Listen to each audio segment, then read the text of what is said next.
Patang kan aku lalu lekang rumah tek sunah tuh kan nampak deh aku anak kecil menjadi kebunduang kan. Aku taman nuang aku sebentar. Tak kena juga deh aku masa kecil aku tuh paling bahagia gitu kan menjadi kebunduang. Apa enggaknya kan? Waktu itu kan kebunduang ya aku masak. Tiap masak aku ambil terus gitu kan. Agak kunyang segini tuh aku pajek taruh aku sungkan dia teh taruh gitu kan. Jadi waktu itu kan abis hujan kan batangnya licin aku panjang-panjang gitu kan. Jatuh aku tergelincir kan tanya aku ke bawah kan payah aku sasa anggap ini mangu tuh teman aku kan terduduk ya aku agak 15 menit kan habis itu lah CH aku balik aku panjat lagi kan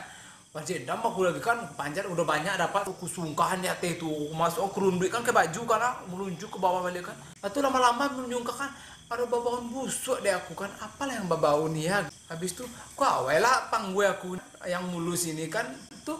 agak berkapie gitu tuh kok bau kan kiranya cigi aku terpancat tuh jatuh tadi itu karena ada aku udah lupa bukan ciang ada di kamu ndak waktu itu kan aku pacaran sama Sita tuh sampai tahun gitu kan kalau ibaratnya kalau kuliah nih lah tamat lo aku gitu nah, itu tiba-tiba Sita kan nelpon gitu dah aja kan apa dia aja aku "Ah, adik nih tanya udah aja tanya apa aja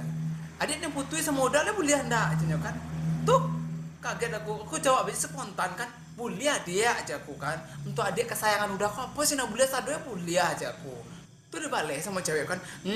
cocui romantis bingit makin sayang deh sama udah kecilnya gitu kan tuh teman nuang aku di kamu karena tadi katanya minta putui kok makin sayang pula apalah perangai orang ini kalah belakangan juga kataku kan aku menubuh dia gitu panik aku udah ngancerot dia itu kan muak pula aku kan aku matikan telepon langsung pudulah kamu lagi kataku